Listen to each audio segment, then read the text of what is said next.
Nakabenta ki khobor ke baman kasngi subscribe yo Antor News.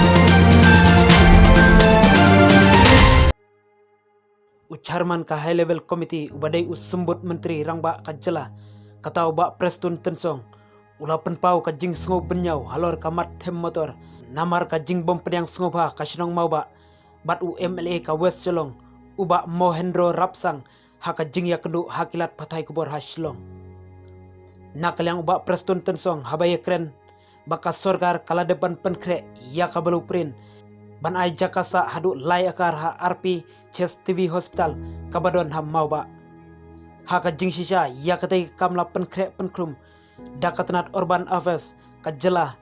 ban penkria yaki harijan kadai kam muda banle yatu uba Preston Tensong shushu uba Preston Tensong ulong ladadon baya persya nebom sngo tenat ka HLC kan syong perkhat biang ban wanra syaka jing ya sngo thu jingmut na baro kiliang bao nhiêu cái trình bom sâu tân nát nó sông sông trong cái cái area cái ngắt say người ta thấy ông là mình saya ulu na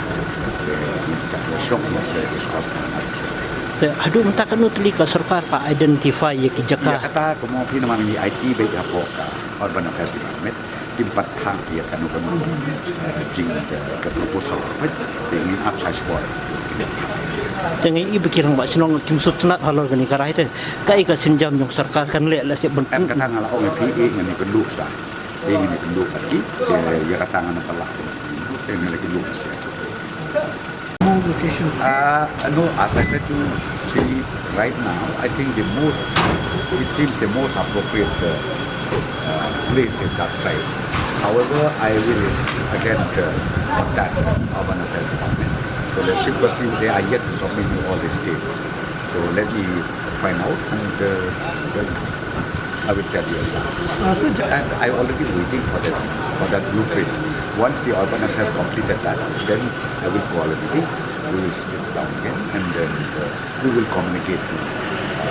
the high power, our Harijan committee.